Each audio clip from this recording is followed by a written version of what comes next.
Mesdames et messieurs, frères et sœurs, bien-aimés de Dieu, chers amis, que Dieu vous bénisse abondamment. Je suis Monsieur Guy Ambangito de Baba Montiga. C'est toujours dans le cadre de notre conférence Une heure pour Dieu. La croyance authentique, les titres des propriétés, des choses pour lesquelles on prie, l'évidence qu'elles sont vôtres avant que ça soit en manifestation. La croyance est le plus grand principe de la vie. La croyance est aussi le plus grand principe de la parole de Dieu, de Genèse 1.1 en Apocalypse 22.21. Aujourd'hui, nous allons rendre disponible un nouveau enseignement qui a pour thème le pardon. Nous venons de commencer l'année et nous savons que nous devons tout restaurer. C'est pour cela le thème de notre enseignement est le pardon.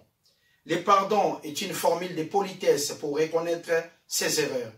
Est une formule de politesse pour s'excuser. Voilà pourquoi nous allons commencer à Genèse chapitre 3, le verset 15, pour voir d'abord quand est-ce qu'il n'y aura jamais du pardon. Et après, nous allons travailler le pardon dans l'Église de Dieu, dans le corps de Christ que nous formons, vous et moi. Je mettrai inimitié entre toi et la femme, entre le serpent et la femme, entre ta postérité, la postérité du serpent, et sa postérité, la postérité de la femme. Celle-ci t'écrasera la tête et tu le blesseras les talons. À partir d'ici, nous voyons qu'il y a deux sémences. Il y a la sémence du diable, il y a aussi la sémence de Dieu. Ici, nous voyons que la sémence du diable et la sémence de Dieu n'auraient jamais un point commun. Il n'y aura jamais de réconciliation parce que nous sommes des enfants de Dieu et que le diable est de son côté. Nous travaillons pour lutter afin de sortir toujours plus que vainqueurs. Dans cette section de l'Écriture, nous voyons qu'il y a deux parties. Il y a deux côtés. Il y a les côtés de Dieu et les côtés du diable. Ce qui est clair est qu'entre la sémence de la femme et la sémence du diable, il n'y aura jamais de point commun. Voilà pourquoi la parole de Dieu nous éclaircit là-dessus. Je mettrai inimitié entre toi et la femme. Jean chapitre 10. Nous allons voir ça d'une manière encore claire. Jean chapitre 10, le verset 10. Les voleurs, les diables, ne viennent que pour dérober, égorger et détruire. Moi, Jésus-Christ, je suis venu afin que, dans les buts, les brebis aient la vie et qu'elles soient dans l'abondance. Nous divisons encore ces versets en deux, parce que nous avons deux sujets. Le premier sujet de la première section de cette écriture est que les voleurs, les diables, ne viennent que, ils se présentent que, son travail que, pourquoi? Pour dérober la parole de Dieu qui se trouve dans notre intelligence, égorger et détruire.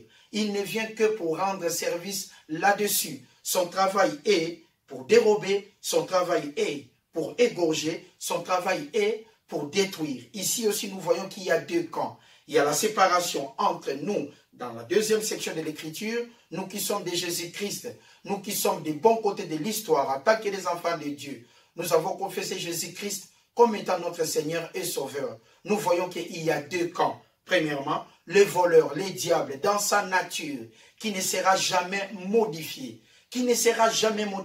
C'est irréversible. C'est sa racine, c'est sa nature.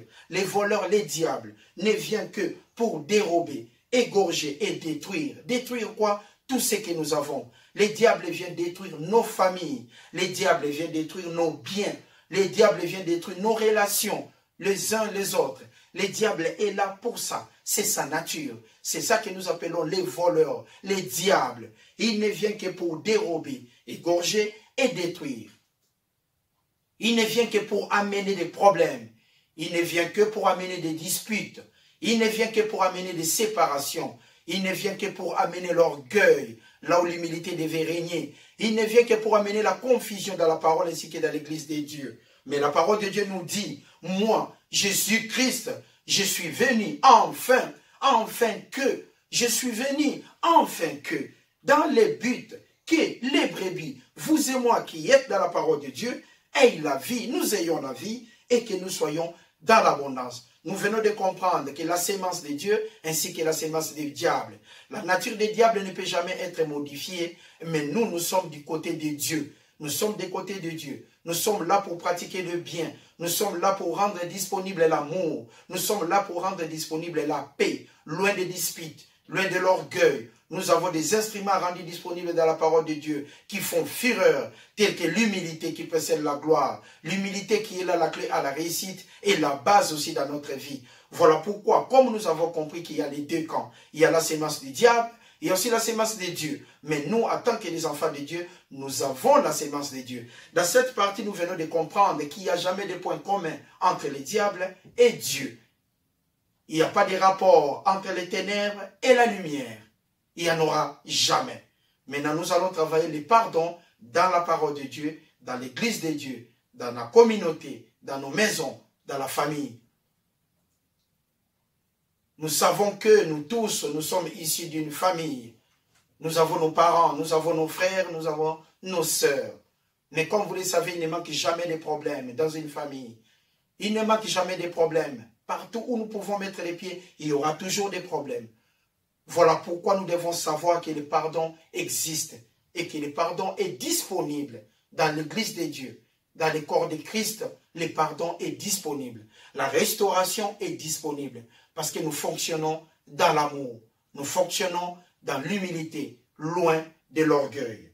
Maintenant, nous allons commencer. Proverbe chapitre 28, le verset 13. Le thème de notre enseignement commence maintenant, le pardon. La première partie, c'était pour voir qu'il y a deux sémences. Il y a un moment qu'il n'y a pas de pardon pour la sémence du diable. Mais pour la sémence de Dieu, dans l'église de Dieu, dans le corps de Christ, le pardon est disponible. Pour nous les croyants, le pardon est toujours disponible, ainsi que la restauration. Quand il y a le pardon, il y a aussi la restauration. Quand il y a l'amour, il y a aussi le pardon.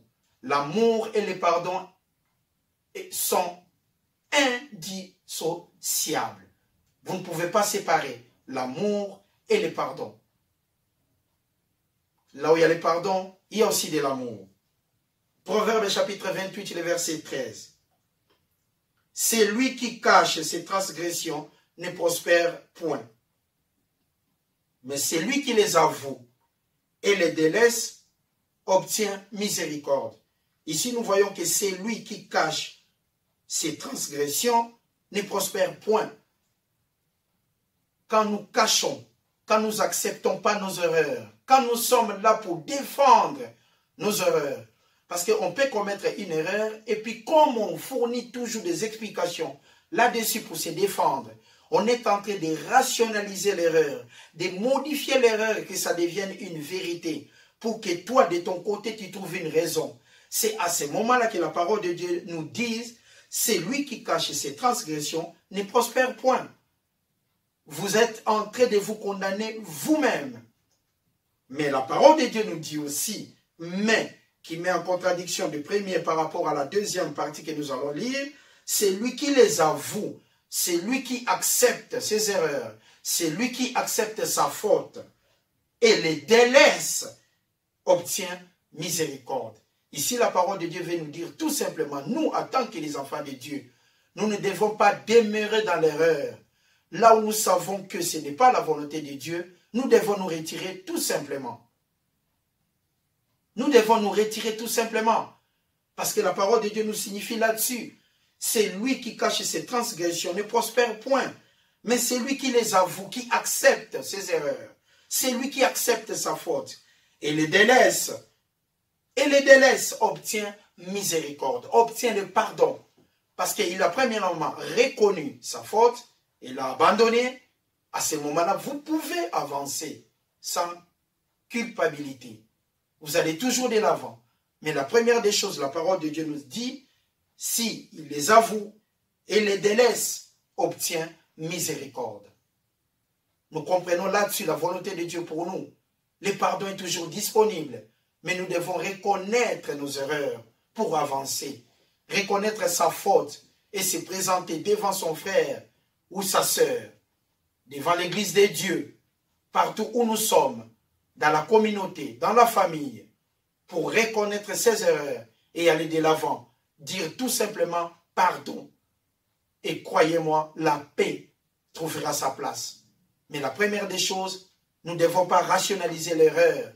Nous devons pas faire en sorte que nos erreurs deviennent une vérité avec le temps. Ça ne sera pas possible. Quel que soit le temps, l'erreur restera toujours l'erreur. Mais la parole de Dieu nous dit, C'est lui qui avoue ses transgressions. C'est lui qui avoue ses transgressions et les délaisse, obtient miséricorde. On peut se défendre comme on veut. On peut se défendre comme on veut. Mais quand notre conscience nous dit que nous sommes dans l'erreur, demandons pardon. Reconnaissons nos erreurs pour avancer, parce que le pardon libère. Le pardon est une puissance. La puissance est une capacité. Et une capacité permet à tout et chacun de poser une action. Pour se mettre en mouvement, nous sommes obligés de poser une action. C'est quand quelque chose ne bouge pas que nous disons la chose est dans l'inertie, parce que ça ne bouge pas. Mais au moment où ça entre en mouvement, nous savons qu'il y a une force extérieure qui s'est posée sur la pièce ou bien la chose, la voiture, tout ce que vous voulez, pour que le mouvement soit disponible. Voilà. Nous, en tant que des croyants, nous ne devons pas rester dans l'inertie. Nous devons reconnaître nos erreurs. Nous avons encore ces corps corruptibles. Mais Dieu nous a dit que nous ne devons pas regarder en arrière. Mais nous devons toujours avancer. Reconnaître sa faute. Reconnaître ses erreurs. Présenter des excuses. Dire pardon libère. Le pardon libère. Le pardon est une puissance énorme qui permet à tout et chacun d'avancer. Matthieu chapitre 18, du verset 15 au 35. Si ton frère a péché, va et reprends-le entre toi et lui seul. Si t'écoutes, tu as gagné ton frère. Mais s'il ne t'écoute pas, prends avec toi une ou deux personnes, afin que toute l'affaire se règle sur la déclaration de 2 ou de 3 témoins. Ici, nous voyons que si ton frère ou ta sœur a péché, la première des choses à faire, c'est la confrontation biblique. La confrontation biblique, ça veut dire tout simplement reprocher ton frère avec amour, avec toute humilité, avec douceur, dans la douceur, pour que tout se passe dans la paix. On reproche son frère avec amour, avec humilité, dans la douceur. À ce moment-là, c'est la première étape de la confrontation biblique. S'il refuse de les écouter, dis-les à l'église. Et s'il refuse aussi d'écouter l'église, qu'il soit pour toi comme un païen ou un publicain. Je vous le dis en vérité, tout ce que vous lierez sur la terre sera lié dans les ciels. Et tout ce que vous délierez sur la terre sera délié dans les ciels. Je vous dis encore, si 2 d'entre vous s'accordent sur la terre pour demander une chose quelconque, elle leur sera accordée par mon Père qui est dans les cieux. Car là où 2 ou 3 sont assemblés à mon nom, je suis au milieu d'eux. Alors Pierre s'approcha de lui, il s'approcha du Seigneur et dit, Seigneur, combien de fois pardonnerai-je à mon frère lorsqu'il péchera contre moi? Sera-ce jusqu'à 7 fois? Pierre a posé cette question, combien de fois il devait pardonner, il devait rendre disponible le pardon à son frère? Combien de fois? Il a même lui-même proposé le nombre de fois à Jésus-Christ pour lui dire 7 fois. Maintenant, écoutons la réponse de Kyrios, le Fils de Dieu, Jésus-Christ, notre seul Seigneur et Sauveur. Jésus lui dit, je ne te dis pas jusqu'à 7 fois, mais jusqu'à 70 fois 7 fois. Ça représente tout simplement l'infini dans l'amour. Le pardon est toujours disponible dans l'amour. Le pardon et l'amour sont indissociables. Là où il y a le pardon, il y a toujours de l'amour. Quand nous aimons quelqu'un, nous rendons aussi le pardon disponible. C'est dans l'amour que nous pardonnons. C'est dans l'amour que nous sommes là pour vivre ensemble. Et le vivre ensemble s'accompagne toujours du pardon. Or, le pardon doit être accompagné de l'amour. Quand on aime, on pardonne. Comme nous sommes censés d'aimer, nous sommes aussi censés de pardonner. Que Dieu bénisse vos cœurs où vous êtes. Sachez-le, mes bien-aimés, quand nous nous pardonnons les uns les autres, ça nous permet d'avancer. Le pardon doit être disponible dans l'église de Dieu, dans le corps de Christ, afin de permettre les enfants de Dieu d'aller de l'avant. Pourquoi? Parce que le pardon est une puissance. Une puissance est là pour vaincre l'inertie. Là où il n'y a pas de mouvement, le pardon doit être disponible. Et dans ces cas-là, la puissance sera rendue disponible pour vaincre l'inertie et nous allons avancer. C'est pourquoi le royaume des cieux est semblable à un roi voulut faire rendre compte à ses serviteurs. Là, nous sommes au verset 23. Quand il s'est mis à compter, on lui en amena un qui devait 10 000 talents. Comme il n'avait pas de quoi payer, son maître ordonna qu'il fût vendu. D'abord lui, sa femme, ses enfants et tout ce qu'il avait, que la dette fût acquittée. Ses serviteurs devaient au maître 10 000 talents.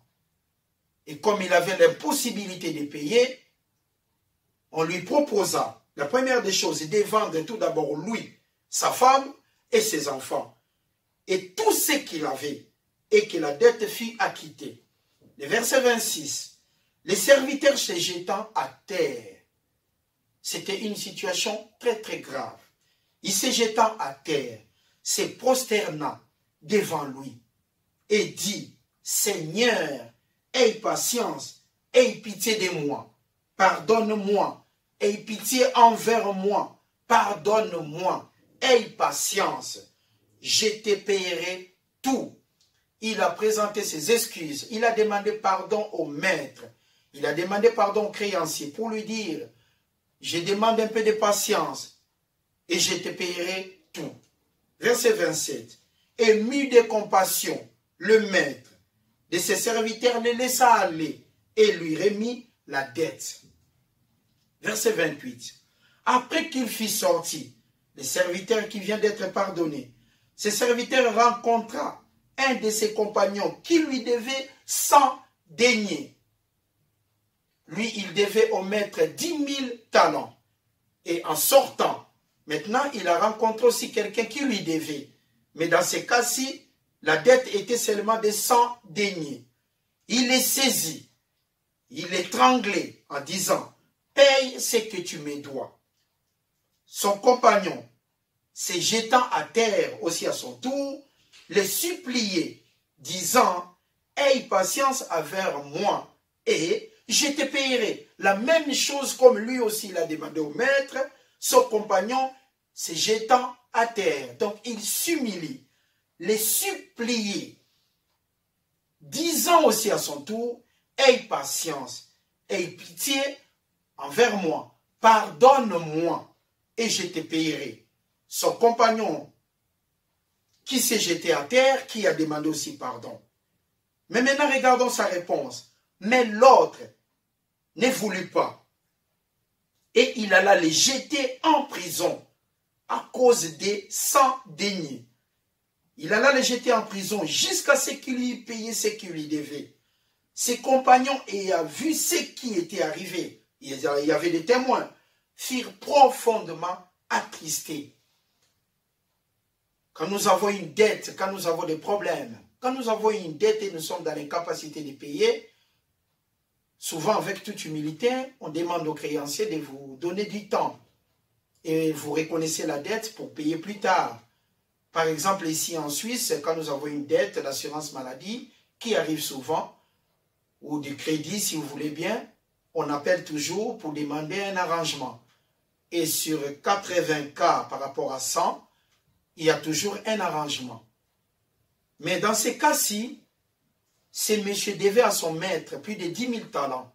Il a demandé pardon, son maître l'a compris. Lui maintenant, en sortant son tour, il a croisé son compagnon, un ami, qui lui devait 100 deniers. Il refusa de lui pardonner. Il lui amena jusque chez l'État et ce dernier a été emprisonné. Mais dans ce cas-là, il y avait des témoins. Ces témoins furent attristés. C'était une situation très très grave. C'était triste de voir combien l'être humain, nous oublions tellement vite. C'est une rapidité incroyable. Il a oublié très très vite ce qui venait de se passer pour lui. Maintenant pour l'autre, les pardons n'étaient plus disponibles. Il n'y avait même plus de patience. Ils allèrent raconter à leur maître tout ce qui s'était passé. Alors le maître fit appeler ses serviteurs et lui dit, « Méchant serviteur, je t'avais remis en entier ta dette parce que tu m'en avais supplié. Tu m'avais demandé pardon. Ne devais-tu pas aussi avoir pitié de tes compagnons, comme j'ai eu pitié de toi? Et son maître irrité les livra au bourreau, jusqu'à ce qu'il lui payait tout ce qu'il devait. C'est ainsi que mon Père Céleste vous traitera si chacun de vous ne pardonne pas à son frère de tout son cœur. Le pardon est l'enseignement le plus difficile, parce que le pardon vient du cœur, et le pardon doit être accompagné de l'amour. Tout ce qui vient du cœur, parce que quand nous commettons des erreurs, par inadvertance, nous blessons notre frère ou notre sœur, nous blessons un ami, nous blessons le chef au travail, partout où nous sommes. Et vous vous dites vous-même, est-ce que je veux obtenir le pardon, oui ou non? Mais croyez-moi, mes bien-aimés, le pardon peut être difficile pour qui que ce soit, mais pour nous, les enfants de Dieu, les disciples de Dieu, les engagés de la parole, le pardon doit toujours être rendu disponible. Parce que notre cœur, c'est un cœur humble que Dieu nous a donné. Notre cœur, c'est un cœur humble qui doit toujours rendre disponible les pardons. Ça vient toujours du cœur. Quand nous aimons, nous sommes aussi disponibles de pardonner. Voilà pourquoi nous devons nous pardonner les uns les autres. Regardez l'exemple de ses serviteurs. Lui, il a été pardonné pour 10 000 talents. Mais la dette de 100 deniers, il a amené son compagnon jusqu'en prison. Voilà le cœur de l'homme. Mais ce cœur ne peut pas exister dans la parole de Dieu. Dans le corps de Christ, l'amour doit prédominer. L'amour doit être en première position. L'amour est la priorité une pour tout croyant. L'amour est la priorité une dans chaque circonstance. Nous devons faire usage de patience afin de pardonner. De regarder toujours une situation comme si Dieu regardait cette situation. De regarder chaque situation en hauteur, toujours par-dessus. Marcher par-dessus pour comprendre que nous sommes des enfants, des filles et des fils de Dieu. Le pardon demeurera toujours dans notre cœur pour rendre ça disponible. Nous disposons de cœurs humbles en tant que des croyants. Voilà pourquoi nous devons toujours pardonner. Nous sommes censés les pardonner parce que nous sommes des enfants de Dieu. Dieu nous a dit dans sa parole que nous devons pardonner à l'infini. Nous devons pardonner à l'infini. Nous devons pardonner. Mais quand nous commettons une erreur, la première des choses à faire, c'est reconnaître ses erreurs, reconnaître ses fautes, reconnaître cela et présenter des excuses, demander pardon. Et croyez-moi, vous allez recevoir un pardon avec joie et simplicité de cœur. Un pardon qui viendra du cœur de notre personne et la restauration sera rendue disponible. Mais quand nous faisons toujours usage de défendre l'erreur, de rationaliser l'erreur, de rendre l'erreur vérité, de transformer l'erreur en vérité, nous serons toujours, si vous voulez bien, des ignorants. Nous devons reconnaître nos erreurs. Nous ne devons pas rationaliser l'erreur. Montrer aux gens que tu y es sur la bonne voie, même si tu as commis une erreur. Reconnaissons nos fautes. Reconnaissons nos erreurs dans la société, dans nos familles, envers nos amis, envers nos frères et sœurs, pour que le pardon soit rendu disponible. Là où il y a le pardon, il y a toujours la paix. Là où il y a le pardon, il y a toujours la réussite. Là où il y a le pardon, il y a toujours la puissance de Dieu. Luc chapitre 17, du verset 3 jusqu'au verset 6. Faites bien attention à vous-même. Si ton frère a péché contre toi, reprends-le. Et s'il reconnaît ses torts, s'il reconnaît ses erreurs, s'il reconnaît sa faute, s'il reconnaît l'erreur, la parole de Dieu nous dit, pardonne-lui. S'il a péché contre toi 7 fois dans une journée, et que 7 fois dans la journée, il revienne vers toi, et disent, j'ai eu tort, tu lui pardonneras. Ça aussi, ça représente toujours l'infini. Si ton frère revient vers toi dans la journée, 8 fois, 10 fois, 15 fois, en reconnaissant ses erreurs, pardonne-lui. Voilà la différence entre un enfant de Dieu, entre une fille de Dieu, qui vit dans la parole de Dieu, qui vit dans le corps de Christ, qui doit faire la différence. Voilà des principes que nous devons avoir dans nos intelligences. Rendre le pardon disponible. Le pardon est une puissance. Et une puissance est là pour vaincre l'inertie. Le Seigneur dit, et au verset 5, les apôtres disent au Seigneur, augmente notre foi. Ils étaient bouleversés d'attendre ça. Alors ils ont demandé à Jésus-Christ, augmente notre foi, augmente notre attachement dans la parole, parce que ça leur a dépassé.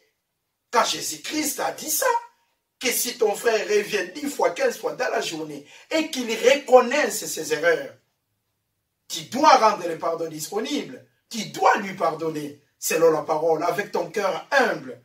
Mais ils ont dit, les apôtres disent au Seigneur, augmente notre foi dans ces cas-là.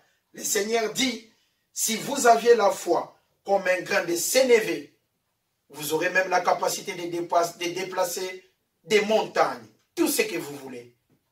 Comme un grain de sénévé. Donc pour demander pardon, ça demande de l'humilité. Et pour pardonner, ça demande que de l'amour. Dans la maisonnée, dans la parole de Dieu, dans le corps de Christ, là où nous demeurons, nous devons pardonner. Nous devons reconnaître nos erreurs et jamais rationaliser ses fautes. Rendre ces fautes comme étant des vérités, ça c'est une erreur grave. Mais en tant que des croyants, des fils et des filles de Dieu, qui sont engagés dans la parole de Dieu, qui vivent dans l'amour, qui sont au-dessus de tout ce qui peut se passer, qui vivent, qui regardent ses voisins, qui regardent son frère comme Dieu le voit, le pardon doit toujours être disponible. C'est dans l'humilité que nous devons fonctionner dans le corps de Christ. Et là où il y a l'humilité, il y a de l'amour. Là où il y a de l'amour, il y a le pardon. Le pardon doit être là comme étant une arme efficace qui permette la cohésion dans une famille, dans la société, dans l'entreprise. Partout où nous sommes, nous devons toujours nous souvenir de cette parole, que le pardon doit être disponible. Et pour nous, en tant que des croyants, quand nous sommes dans l'erreur, en tant que des croyants, des fils et des filles de Dieu, quand nous sommes dans l'erreur, nous devons reconnaître nos erreurs et demander pardon, tout simplement. Tout simplement. Réparer un verre cassé, c'est plus difficile que d'en acheter. D'en acheter encore. Si vous achetez un verre nouveau, c'est plus simple que chercher à réparer un verre qui est cassé.